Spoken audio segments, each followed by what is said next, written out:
네, 안녕하세요. 전북 4대 부설고등학교 교사 정승모입니다. 오늘은 6월 모의평가 성적표로 알아보는 수시 지원 전략에 대해서 알아보도록 하겠습니다.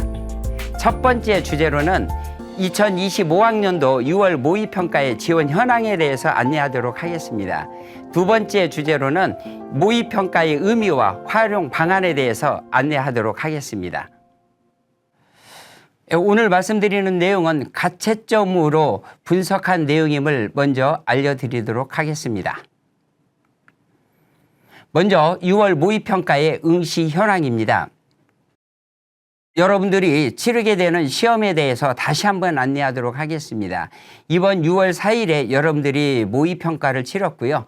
또 방학 전에 7월 11일에 전국연합고사가 있습니다. 그 다음에 수시 모집하기 전에 마지막으로 치르게 되는 모평, 즉 9월 4일에 9월 모평이 있습니다. 이번 시험의 결과에 여러분들이 너무나 얽매이지 마시고 남아있는 시험에서 최선의 노력으로 최대의 결과를 얻을 수 있도록 노력해 주실 것을 다시 한번 말씀드립니다. 학생 수의 변화를 잠시 살펴보면 올해 고등학교 3학년의 재학생은 전년도에 비해서 17,000여 명이 늘어난 상태라고 보시면 되겠습니다.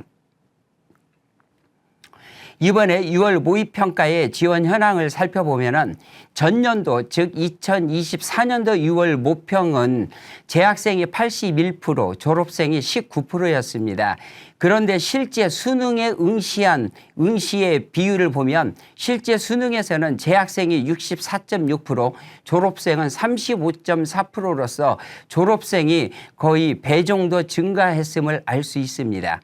그런데 이번 6월 모의평가는 전년도보다 1060명이 증가한 38만 5,435명의 재학생이었고요. 졸업생은 전년도에 비해서 398명이 늘어난 8만 8,698명으로서 비율로 보면 18.7%가 재수생 졸업생이었습니다. 전년도의 수능의 증가 상태로 봤을 때 올해도 전년도 의 기준을 보자면 36% 이상은 졸업생이 되지 않을까 예측해 볼 수 있겠습니다. 현재 졸업생의 증가가 화두가 되고 있는데요. 2022학년도부터 2025학년도까지의 졸업생의 6월 모의평가의 응시 현황입니다. 2022년도에 6만 7천여 명이었던 학생이 2025학년도 금년도의 6월 모평에 8만 8,698명이 증가하여 졸업생은 꾸준히 증가 추세를 보이고 있습니다. 그런데 올해는 의대 증원과 그다음에 첨단학과의 증원과 무전공 등의 영향으로 더 증가할 것으로 예상하고 있습니다. 이런 졸업생의 증가는 재학생들의 수능 최저 충족률 저하와 정시의 어려움을 초래할 수 있습니다. 재학생 여러분들이 수능 준비에 더 노력을 하셔서 만전을 기할 것을 당부 말씀드립니다. 선택 과목별 비율을 잠시 살펴보면 국어는 선택 과목이 언어와 매체, 그다음에 화법과 작문이 있는데요. 언어와 매체가 58.7% 정도로 추정하고 있고요. 수학은 선택 과목이 확률과 통계, 미적분, 그다음에 기하 이렇게 세 개가 있죠. 그런데 이 세 개 교과 중에서 미적분이 52.1%, 확률과 통계가 46.2%로 선택하였을 걸로 추정하고 있습니다. 또한 이번에 역대 최대 난이도로 평가되고 있는 영어입니다. 영어도 꾸준히 지금 1등급의 비율이 수능에서 계속 감소하였습니다.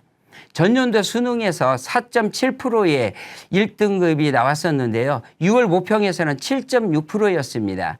그런데 금년도의 현재 예측으로는 2% 이내 정도 되지 않을까 하여 영어가 여러분들의 이번 등급에서 상당히 어려움을 초래할 수 있는 과목으로 평가되었습니다. 그 다음에 탐구 영역에 대해서 알아보도록 하겠습니다. 2022학년도에부터 사회탐구하고 과학탐구에 학생들의 선택 상황을 보면 꾸준히 과학탐구가 증가하였습니다. 그런데 올해 2025학년도 3월 모의고사부터 이번 6월 모평까지 전년도와 다른 경향으로 사탐 지원자가 증가했음을 표를 통해서 알 수 있습니다. 이걸 일명 사탐론이라는 표현을 하기도 하는데요. 즉 최근 4년 동안 과탐 선택 비율이 계속 증가하다가 올해 줄어드는 현상을 일명 사탐론이라고 합니다. 즉 자연계열 학생들이 수능 체제를 맞추기 위해서 과탐이 아닌 사탐을 선택하는 현상을 일컬기도 하는데요. 이것의 가장 큰 요인으로는 2025학년도 대입에서 대학들이 선택 과목 지정을 폐지함으로 인해서 자연계열을 지원하는 데 있어서 과탐이 아닌 사탐을 선택하더라도 불이익이 없고 즉 지원이 가능하기 때문에 사탐을 선택하는 현상으로 현재 사탐이 증가하는 요인으로 작용했다고 볼 수 있겠습니다. 이걸 선택 과목 조합 추정별로 보자면 이제 과탐 선택자가 미적분과 기하를 선택하고 그다음에 사탐 선택자가 미적분과 기하를 선택하는 거, 그다음에 사회와 과탐 즉 한 과목씩 선택한 학생이 미적과 기하 즉 일명 말하는 이과 수학, 그다음에 확통 문과 수학을 선택하는 비율을 표로 한번 알아봤습니다. 전년도 수능에서는 사탐과 과탐을 선택한 학생들의 미적분과 기하를 선택하는 비율이 1.5%로 굉장히 미미하였습니다. 그런데 올해의 현재 6월의 지원 상황을 보면 7.2%로서 굉장히 많은 증가 추세를 보이고 있습니다. 이것은 자연계열을 희망하던 학생들이 과학 2과목 응시하였던 것에서 과탐 1과목, 사탐 1과목으로 조금 더 별 쉬운 사탐 쪽을 선택한 영향이라고 볼 수 있겠습니다. 이러한 탐구 영역의 선택의 변화는 왜 일어났을까요? 몇 가지를 살펴보게 되면 첫 번째는 대학의 변화이죠. 대학에서 선택 과목을 지정하지 않고 자연계열이나 인문계열에서 정시에서의 반영 비율이나 수능 최저에서 별 과탐에 대한 가점을 주지 않거나 또는 제약을 없앴기 때문입니다. 상위 대학 중에서도 연세대를 제외한 대부분의 상위권 대학들이 과탐을 지정했던 것에서 과탐을 폐지하고 있어서 자연계열 학생들에게 과탐 선택의 의미가 줄어들고 있다고 볼 수 있겠습니다. 특히 중상위권 이하의 대학 지원 학생들은 사탐 선택자의 영향이 더 가속화할 것으로 예상하고 있습니다.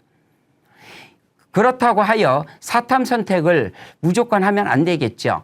사탐 선택은 과탐보다 공부량이 적다고 하지만 자신의 성향과 과목에 대한 이해도가 적으면 불리하게 작용하거나 또는 실패할 수 있으므로 신중하게 결정해야 함을 당부 말씀드립니다.